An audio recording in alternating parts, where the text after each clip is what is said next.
A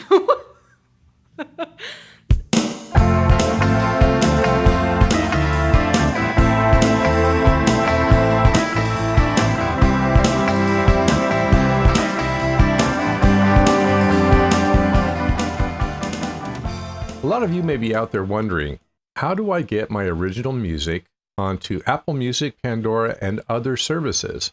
What's the process? What are the steps? How do I even get started?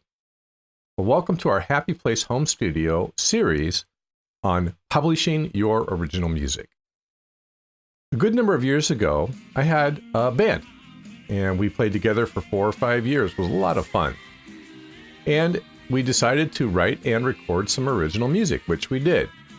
At that time, we just, burned our own CDs and shared them with family members and friends that we thought would be interested in the music.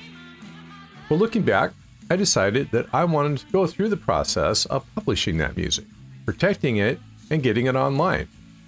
And I haven't done that yet. I'm doing that as a part of this original series on Happy Place Home Studio. And I'm going to show you in great detail the process of determining what I need to do to protect my music, to find partners to help me publish it and get it online. And I'm going to go through that in very great detail so that you have at least a blueprint of how you can do it, even if you make different choices than I will make on who to work with and how far you want to take the entire process.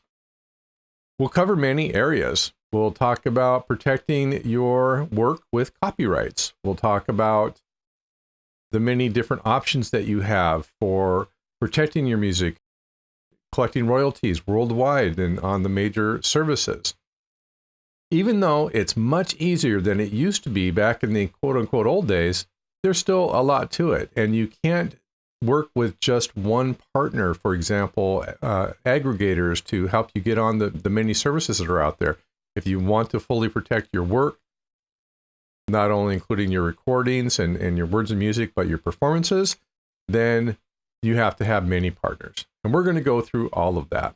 We'll step through the specific copyright process because none of the partners that you can choose online are going to copyright your work. You really have to do that. And each thing that you do has various levels of protection. Are you going to just worry about the US market or wherever you live? Are you going to go worldwide? And of course, this is driven by what are your own expectations for your work? Do you feel that it's good enough to really make you a millionaire? Or is it more along the lines of what I'm doing just to get it out there and make it available to people, whether they want to buy it or not?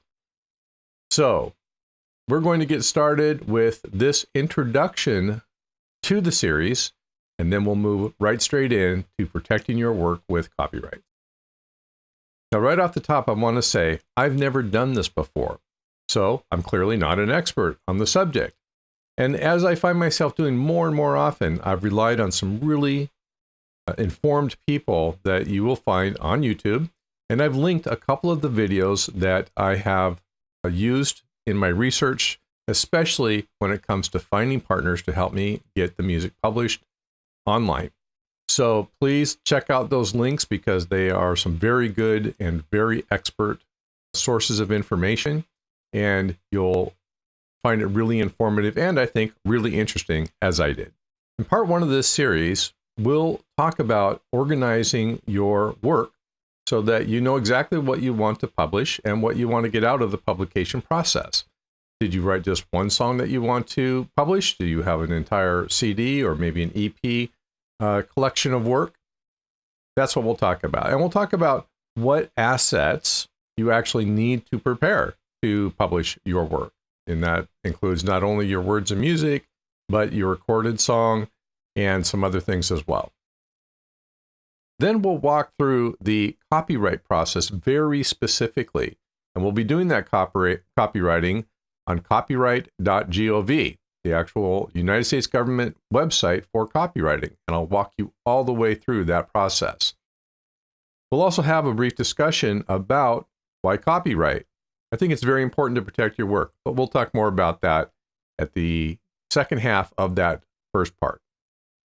One area that we won't be covering in this series is the actual recording and production of your music. The one exception to that is that we will talk a bit about the format that the music will need to be in order to be ready for publication. So sample rates and that type of thing. In the second part of this series, we'll be talking about, reviewing, discussing publishing partners, aggregators, and the companies that can take your music and help you get it online. What they will and won't do for you, what they can and can't do for you, and some of the pluses and minuses. And these are companies like DistroKid, Nimbit.com, CD Baby, and other services that you may have heard of. I will myself be evaluating these services to make a selection for my own publication of the music that I talked about earlier.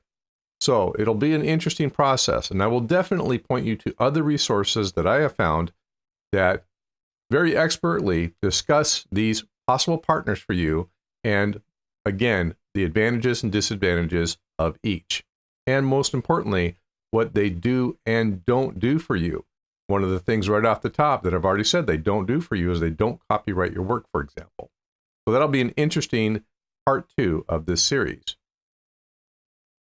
Also in part 3 of this series, we'll talk about your rights as the author and performer of a song and who can help you protect those rights and where they can help you protect those rights. And we're talking about companies like ASCAP and BMI, but other companies that you might not even know exist or the role that they play even exists. And that's an interesting part of the conversation that I've learned somewhat about, but I have a lot more to learn and a lot more that I'll help you decide for yourself. You'll be making some important decisions in this process of publishing your work. And I'll be presenting information, but I won't be advising you. I'm not an attorney, and it's important for you to look at the information for yourself, make your own decision based on what you want out of the process and the type of work that you'll be publishing. In part 4 of this series, I'll be making my own decisions about my publishing process, and I'll be walking you through each and every service that I sign up for, uploading my work, and enacting my publishing decisions. By the time you're done, we'll have gone from 0 to published work with the selections that I make. And from that point forward, it'll be up to you to make your own decisions and enact your own publishing strategy. Part 5 of this series will be produced 6 months after publishing our songs, and I'll share the results with you. Did we achieve our goal of producing enough revenue for a nice lunch together as a band? Or how did it go exactly? And I'll be able to talk to you about what worked and what didn't, and the overall process. So, welcome to Happy Place Home Studios series on publishing your original music. And thank you for watching.